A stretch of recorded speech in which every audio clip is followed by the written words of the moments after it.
Hey, Dirty, what? Look at that girl right there. She make me say, Boom, boom, yeah, boom, boom. Do what you do. I like the way you do that right there, right there. Switch your hips when you walk and let down your hair, down your hair. I like the way you do that right there, right there. Lick your lips when you're talking, that make me stir, make me stir. I like the way you look in them pants, see you fine.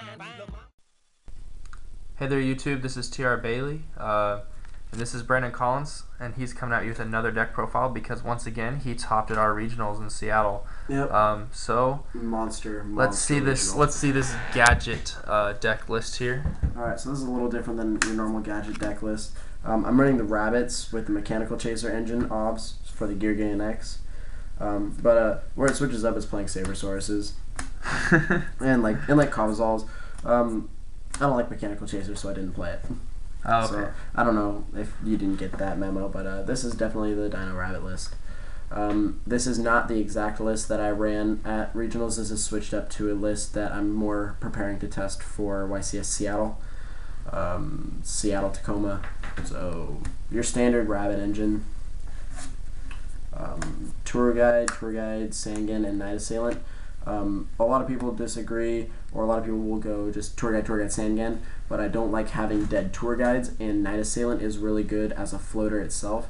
Open this up with a Tour Guide. You can play your Tour Guide, or you can set your Night Assailant to pop one in the back row to play your next, to go ahead and make your next move. Really good if they have pro played Thunder King or anything else, pop their board. Yeah, it's a good one for one, right? It is. And then if they sit on it thinking that it's something like Sangan, not wanting you to plus, you're like, sucks to be you, good players are consistently better, I'll take your guy. Main decked one Spirit Reaper, just really good to stop OTKs. This card win you any matches like single-handedly, like from pluses? It didn't win, but it stopped losing. I sat on this in a Zen Mains round 9 in the mirror.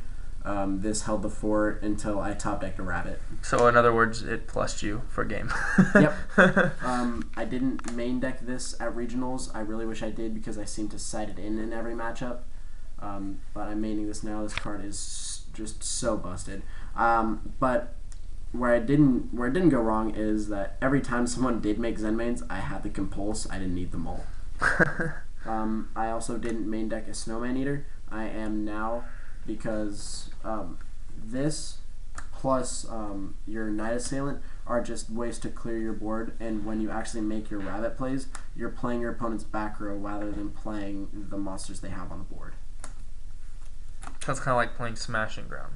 More or less. And I mean, not many people are going to go into first turn 1900 plus. It's Cyber Dragon. A lot of plays seem like Summon Thunder King, attack, pop a Snowman Eater. So it's a really good turn 1 card. Absolutely. Yeah.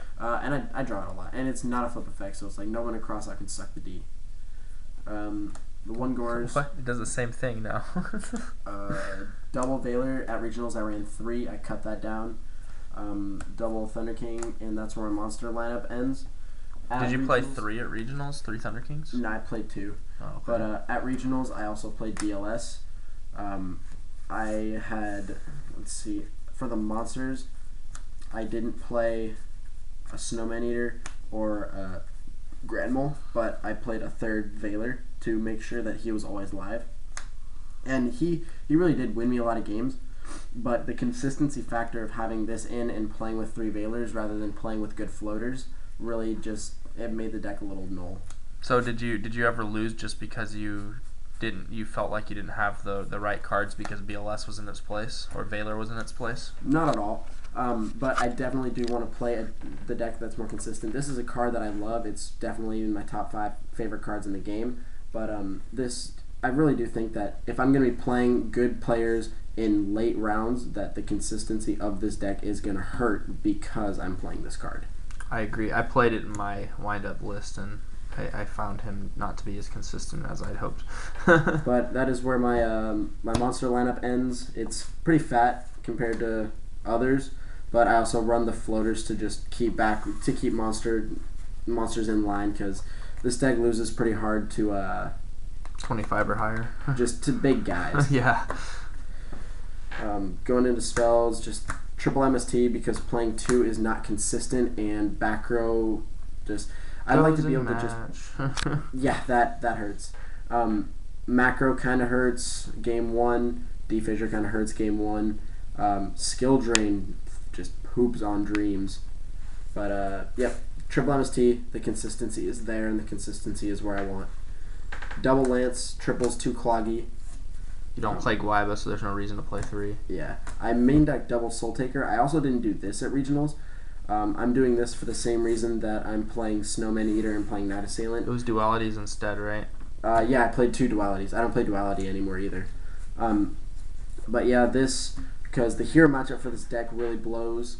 The Chaos Dragon matchup for this deck really blows. So keeping dudes off board and worrying about playing your opponent's back row is better than worrying about the dudes they have on board and worrying about getting over. Chaos Dragons, they don't have any back row. Yeah. Mind Control, I just added it in. I didn't have it at Regionals. I just didn't play it. Avarice, Heavy Storm, Reborn, and Dark Hole. So traps. So with your spells, Mind Control. Why were you playing that card now? Is it because like you played a lot of mirrors and it was amazing in that? Or no, I only played 1 mirror, but I had never played this deck before Regionals, so I just was kind of okay. I'm looking at just one of now. Let's just play good cards, and I didn't think of Mind Control as one of those staple cards. And going back, thinking. A lot of 4-stars. I could summon a Kabazal, a dead Kabazals or a dead Sabers, and then Exceed. Mind Control's just good. So recaps there. Spells. Traps. I didn't play Mirror Force, and I didn't play Torrential. These are just cards that I took cards out of my trap lineup and put these in. It was warnings instead, right? It was warning, and that might have been it. I just added cards to it. Yeah. I don't play warnings anymore, but this card is always going to be in here. This card is always consistent. Well, for this format, it's unreal. Every time someone made Zen mains, I had the Compulse. Every time someone made a boss monster, BLS, Chaos Sorcerer, I had the Compulse. This card is just super good. Double X Bottomless, Double D Prison, Judgment, and Road. Mm-hmm. And so why aren't you playing warnings? Because, I mean, warnings are better than bottomless. I mean, that's most players' perspectives. I don't know. I don't like paying life. I'd rather pay life to stop more things than I would to pay life to stop one. This is just so universal that it's worth playing over two. And then I have the removal to stop what I would normally stop if I was playing. And Logia and Dolka is kind of like, it's like having Dolka's or Logia is like having 3 judgments in your deck, right? So.